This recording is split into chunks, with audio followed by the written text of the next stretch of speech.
একটু কল্পনা করতে বলবো যে ধরেন আপনি আজকে মারা গেলেন, হাইপোথেটিক্যালি ধরেন যে আজকে মারা গেলে আপনার জন্য ঠিক কয়জন মানুষ কান্না করবে। আমি যেটা ফিল করি, আমি একটা অন্যভাবে ভাবতাম আগে, সেটা হচ্ছে একটা মানুষ, একটা ছেলে কেন দিনের একটা বড় সংখ্যক সময় একটা 3.5 হাত বড়ির একটা মেয়েকে নিয়ে ভাববে, কি কারণ আমরা বলেন সারাক্ষণ ভাববে। অথবা একটা মেয়ে, সে একটা ছেলের কথা বলা, টুন, বাচনভঙ্গি, ওঠা বসা, এগুলো নিয়ে ভাবতে ভাবতে সারাদিন কেন নষ্ট করবে। অদ্ভুত ব্যাপার, সে কেমনে তাকায়, কেমনে হাসে, কেমনে কথা বলে, এগুলো নিয়ে ভাবতে ভাবতে আপনার দিন শেষ। তাহলে এই জিনিসটা এই ইন্টার লাইফে বন্ধ রাখতে হবে। পারা যাবে তো? পারবো আমরা? মানে যারা যেটুকু আগাইছি ওইটুকুতে বন্ধ রাখি, পারবো? মানে যারা আগায় নেয় তারা আর আগাবো না, যারা আগাইছে ওইটুকুতে আপাতত বন্ধ বলে দেবেন যে আপাতত ইন্টার পরীক্ষা পর্যন্ত এটা আমাদের বন্ধ থাকবে। যে বন্ধু আপনাকে পড়ার জন্য সাজেশন দেয় না, আপনাকে সাজেশন দেয় চলো একটা মুভি দেখে আসি, আপনাকে শেখায় যে আজকে বান্ধবীর সাথে ঘুরতে যাই, আজকে বিশ্বাস করেন আপনি যদি আপনার ইন্টারের রেজাল্ট খারাপ করেন, আপনার কাছের সবচেয়ে বড় ভাইটা যে পলিটিক্যাল লিডার, যে সোশ্যাল লিডার, যে ডিবেটিং ক্লাবের সভাপতি, যে এলাকার মাতাব্বর, যে আপনার চাচা মামা খালা, সেও আপনাকে ডিজোন করবে। আর আপনি A+ পান ইন্টারে, সাথে মিষ্টি নিয়ে যান, যে বন্ধু আপনার বিরুদ্ধে কমেন্ট করে, যে পলিটিক্যাল লিডার আপনারা হুমকি দেয়, যার একটা থ্রেড দেয়, ট্রল করে, সেও আপনার পক্ষে আসতে বাধ্য হবে। এটাই রাইট। আমরা কখনোই কোনো পলিটিক্যাল পার্টিকে ক্যাম্পাসের রাজনৈতিক পরিবেশ নষ্ট করতে দেব না। যদি কখনো ছাত্র শিবিরের দায়িত্বশীলরাও এলোমেলো কিছু করে ক্যাম্পাসে, আপনারা তাদের বিরুদ্ধে দাঁড়াবেন। এটা হচ্ছে আপনাদের স্ট্যান্ড। আশা করি বুঝতে পারছেন। ছাত্র শিবিরে যদি আপনাদের কনসার্নের বাইরে, আপনাদের সেন্টিমেন্টের বাইরে, আপনাদের স্বার্থের বাইরে, শিক্ষার পরিবেশের বিপরীতে কিছু করে, আপনারাও শিবিরের বিরুদ্ধে দাঁড়াবেন। শিবিরের জায়গা থেকে আমাদের একটা ভালো দিক ছিল, আমি যখন সংগঠন করতাম ইন্টার, আমার মনে আছে যে ছোট মানুষ তো দুষ্টামি, মাথায় চিন্তা আসে মাঝে মাঝে উল্টাপাল্টা করার। যখন উল্টাপাল্টা কিছু করতে চাইতাম, দায়িত্বশীল এসে থামাই দিত যে ভাই এটা করা যাবে না। সেটা বয়সের কারণে হোক, ফ্রেন্ডের কারণে হোক, আদার্স সার্কেলের কারণে হোক, মাথায় এলোমেলো কিছু আসলেই করার আগে থামাই দিত আমাদেরকে। এটা একটা ভালো দিক ছিল। আমি শিবিরের কাছে এটা গ্রেটফুল আর কি, আজীবন কৃতজ্ঞ থাকবো যে যখনই আমি উল্টাপাল্টা চিন্তা করতাম বা অপশন আসতো বা কেউ মোটিভেট করার চেষ্টা করতো, শিবির আমাদের থামাই দিত।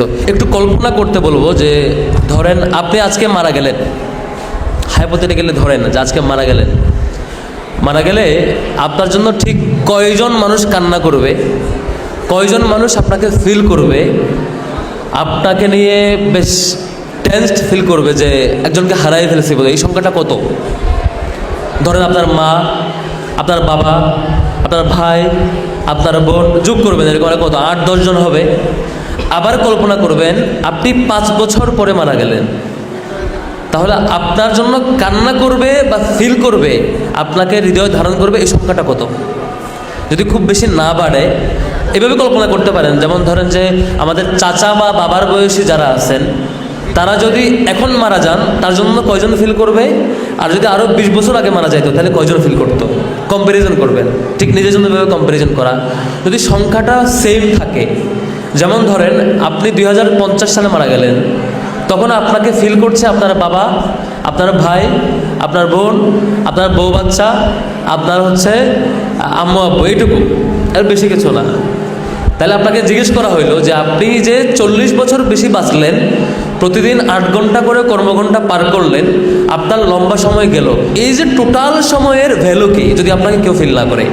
আপনি বলবেন ভাই অনেক কষ্ট করছি, পুরো জীবন পড়াশোনা করছি, চাকরি করছি 8 ঘন্টা করে, ব্যবসা করছি, মাথার চুল পাইকে গেছে, বউ বাচ্চা পালছি, এই 10 জন 15 জন হচ্ছে আমার মানে আমার ইনকাম এবং আমার লাইফের ইম্প্যাক্ট পাওয়া ব্যক্তি আর নাই। তাহলে আমি মনে করব যে আমার লাইফের সাথে একটা পশু পাখির লাইফের খুব একটা পার্থক্য নেই। কারণ একটা যদি দেখবেন বজ্রপাতে যদি একটা এলাকার বাড়িতে বড় করা ওই যে গরু বা আদার্স কোনো প্রাণীও মারা যায়, ওই বাড়ির ফ্যামিলি মেম্বার্সরা ফিল করে যে আমার বাসার একটা প্রাণী মারা গেছে, একটা বিড়াল মারা গেছে, সে কান্না করে ফিল করে। তো আমি যদি এরকম হই যে মাত্র 8-10 জন মানুষের কাছে আমার ইম্প্যাক্ট, তাহলে আমার বেঁচে থাকাটা ব্যর্থতা। তো আমার মনে হয় যে ভাববার জায়গা আছে যে আমার যত বেশি বাঁচবো, আমার ইম্প্যাক্টটা তত বেশি রেঞ্জে যাবে, তত বেশি সংখ্যক মানুষের কাছে যাবে, আমার ক্যাপাসিটি ওই লেভেলে থাকবে। এটা নাম্বার 1। আমি শেষে সবগুলো মিলিয়ে নেব। নাম্বার 2, একটা গল্প বলবো। গল্পটা আমি অনেক জায়গায় বলেছি, মুরগি এবং চিলের গল্প। আপনারা জানেন বোধহয় অনেকেই। সেটা হচ্ছে একটা মুরগি, একটা চিল ভুল করে ডিম পাড়ছে মুরগির বাসায়। কি বলছে? একটা চিল ভুল করে ডিম পাড়ছে মুরগির বাসায়। এখন মুরগি মনে করছে এগুলো তার ডিম, কারণ তারও কিছু ডিম ছিল। এগুলো মোটামুটি তা দিয়ে ধরেন বাচ্চা ফুটাইলো। এখন এই বাচ্চাগুলো মুরগি ধীরে ধীরে বড় করলো, ওই বাচ্চারাও মনে করলো যে তারা মুরগির বাচ্চা। এখন এগুলো বড় হওয়ার পরে এগুলো বেশি উঠতে পারে না, টিনের চাল পর্যন্ত উঠতে পারে। ওই বাচ্চা ভুলে গেছে যে আমার ডিমটা মূলত ছিল চিলের ডিম, আমি একটু ঝাঁকুনি দিলে অনেক উপরে উঠতে পারতাম। তো আসলেই সে যদি একটু ঝাঁকুনি দিতে অনেক উপরে উঠতে পারতো, কিন্তু মুরগির কুড়ে বড় হওয়া, মুরগির সাথে বড় হওয়া, মুরগির বাচ্চাদের সাথে বড় হওয়ার কারণে সে তার সব ক্ষমতা ভুলে গেছে। ঠিক আমরাও মানুষের বাচ্চারা, আমরা যারা মানুষ এই এলাকায় বড় হচ্ছি, আশপাশের পরিবেশের কারণে আমরা ভুলে গেছি যে আমরা একটু সিরিয়াস হইলে অনেক কিছু করতে পারতাম। আমরা একটু কাকে ফ্লোর দিব, কাকে ফ্লোর দিব না, কার সাথে মিশবো, কার সাথে মিশবো না, কেমন করে বড় হব, কোন ইনপুট আমি নিব না, ঠিক করতে পারলে আমরা অনেক কিছু করতে পারতাম।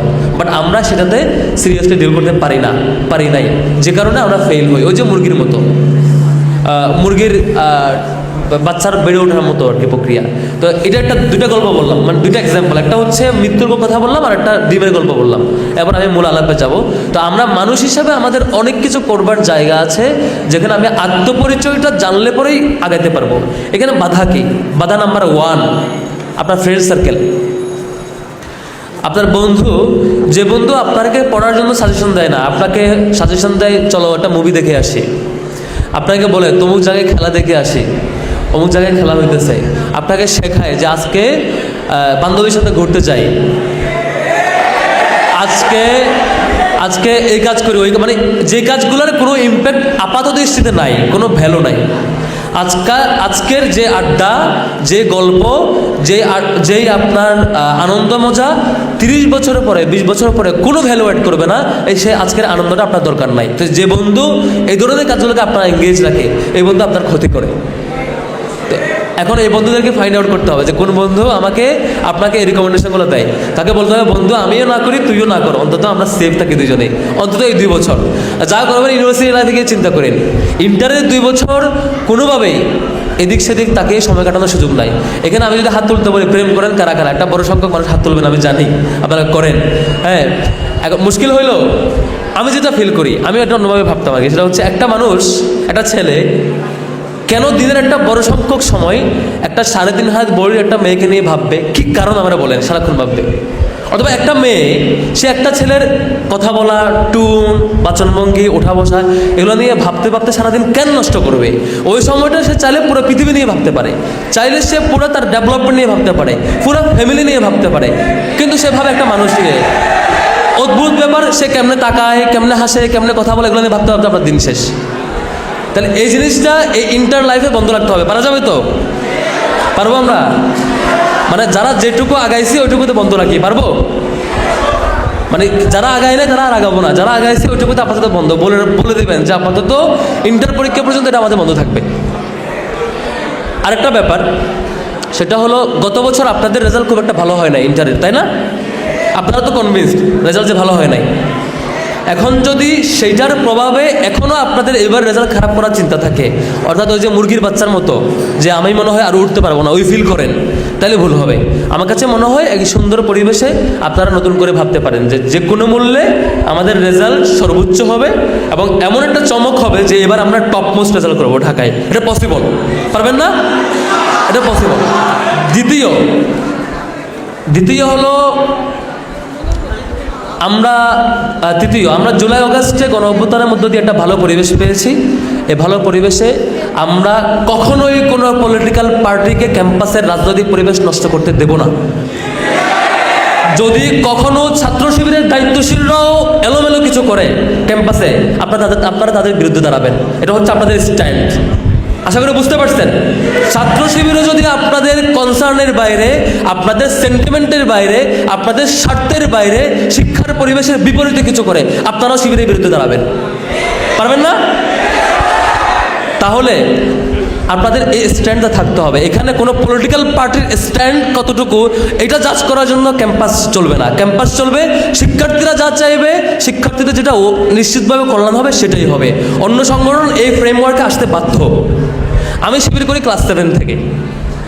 আপনারা তো শিবির করেন না, অন্য সংগঠন করেন না বেশি সংখ্যক, আমি জানি। আমি বলবো না যে আপনাদের শিবির করার দরকার আছে, আমি কখনোই কোনো স্কুলে কলেজে গিয়ে বলি না যে আপনার শিবির করার দরকার আছে। শুধু এইটুকু বলবো যে শিবির যদি উল্টাপাল্টা কিছু করে সেটার বিরুদ্ধে আপনারা দাঁড়াবেন, এটা আপনাদের প্রথম স্টেপ। দ্বিতীয় হচ্ছে শিবিরের কাছ থেকে কিছু প্রত্যাশা যদি আপনারা করেন সেটা রিকমেন্ডেশন পাঠাবেন যে আপনাদের কাছ থেকে এই জিনিসটা আমরা চাই, আমরা সেই দিক থেকে সক্ষমতার সর্বোচ্চটুকু দিয়ে দরদ দিয়ে আমরা চেষ্টা করবো সেই রেসপন্সটা করার। আমি ক্লাস 7 থেকে শিবির করি, আমি ক্লাস 7 থেকে 10 এবং ইন্টার পর্যন্ত আমার কাজ ছিল রাজনৈতিক বিষয়গুলো নিয়ে জাস্ট অ্যাওয়ার থাকা, জানা, ইনফর্ম থাকা আর নিজেকে ডেভেলপ করা। আমার যেখানে ক্রাইসিস, আপনারা তো ঢাকায় পড়াশোনা করছেন, আমি পড়াশোনা করছি এলাকায়, খুব লোকাল এরিয়ায়, সেখানে কেমনে পড়তে হয়, ইউনিভার্সিটিতে কেমনে যাইতে হয়, কী করতে হবে, কেমনে আমার ডেভেলপমেন্ট করতে হবে, এটা আমি খুব বেশি জানতাম না। যা কিছু জেনেছি আমার শিবিরের দায়িত্বশীলদের মাধ্যমে জানতাম। আপনাদের ঢাকায় অনেক ভালো ভালো সোর্স আছে, যেখানে যেখানে যেভাবে এঙ্গেজ হতে পারেন আপনি আপনার মতো করে এঙ্গেজ হবেন, আপনি নিজেকে ইমপ্রুভ করবেন। এই জায়গায় আপনি বারবার চেষ্টা করবেন যে এই 2 বছর সময় একমাত্র আপনার জন্য, এটা কাউরে দেওয়ার জন্য না, একমাত্র আপনার জন্য। এই 2 বছর সময় আপনার কোনো বন্ধু, কোনো বান্ধবী, কোনো পলিটিক্যাল অর্গানাইজেশন, কোনো ক্লাব, কোনো আদার্স অন্যান্য কাজ, এগুলোকে প্রাইম ফ্যাক্টর ধরে নিয়ে এই 2 বছর কাটানোর সুযোগ আপনার মোটেও নাই। বিশ্বাস করেন আপনি যদি আপনার ইন্টারের রেজাল্ট খারাপ করেন, আপনার কাছের সবচেয়ে বড় ভাইটা যে পলিটিক্যাল লিডার, যে সোশ্যাল লিডার, যে ডিবেটিং ক্লাবের সভাপতি, যে এলাকার মাতাব্বর, যে আপনার চাচা মামা খালা, সেও আপনাকে ডিজোন করবে। আর আপনি A+ পান ইন্টারে, সাথে মিষ্টি নিয়ে যান, যে বন্ধু আপনার বিরুদ্ধে কমেন্ট করে, যে পলিটিক্যাল লিডার আপনারা হুমকি দেয়, যার একটা থ্রেট দেয়, ট্রল করে, সেও আপনার পক্ষে আসতে বাধ্য হবে। এটাই রাইট।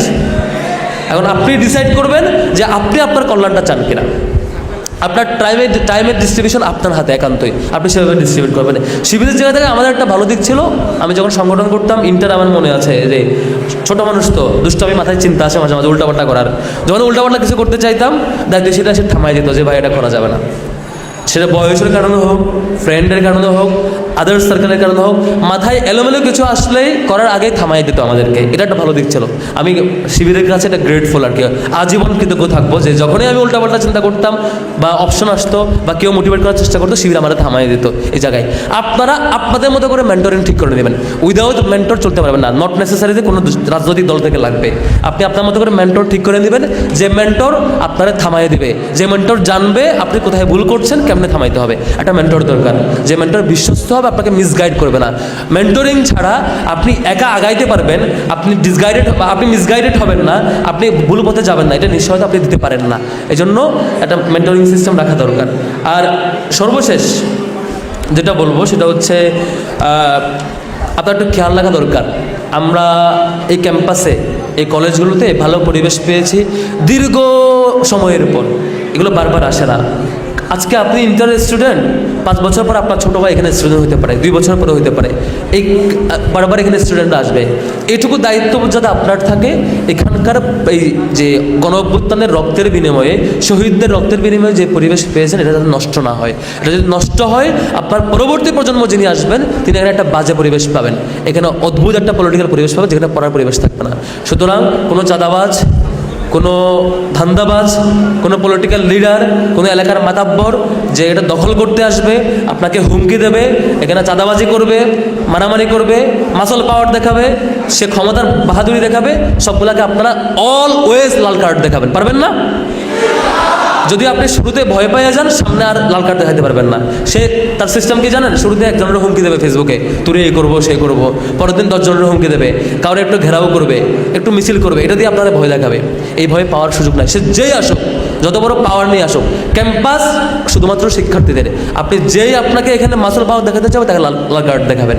এটা যদি সাহসের সাথে পারেন, ক্যাম্পাস আপনাদের হাতে থাকবে, আপনারাই চালাতে পারবেন। পলিটিক্যাল পার্টিরা যারা এখানে আসতে চাইবে তারা বাধ্য হবে যে আপনাদের সেন্টিমেন্ট এবং আগ্রহের দিকে তাকিয়ে তারা ভদ্র হয়ে যাওয়া।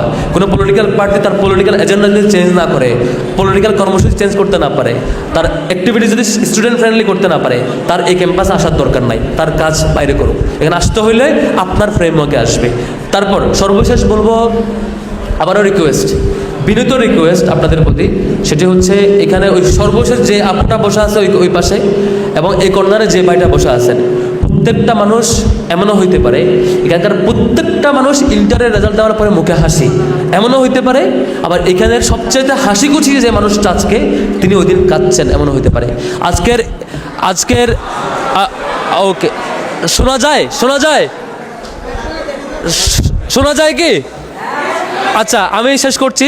আজকের এই নবীনবরণ সফল হবে তখন, মানে সফল হবে না যদি আপনারা সবাই শিবিরেও যোগ দেন, তাও নবীনবরণের কোনো সফলতা নাই। সফলতা হইল এখানকার প্রত্যেকটা শিক্ষার্থী যদি সামনে ভালো ফলাফল করেন, ভালো পরিবেশ ফিরে আনতে পারেন, ক্যাম্পাসে ভালো একটা পরিবেশ দিতে পারেন, নিজের রেজাল্টে ভালো করতে পারেন, তাহলে নবীনবরণ সার্থক।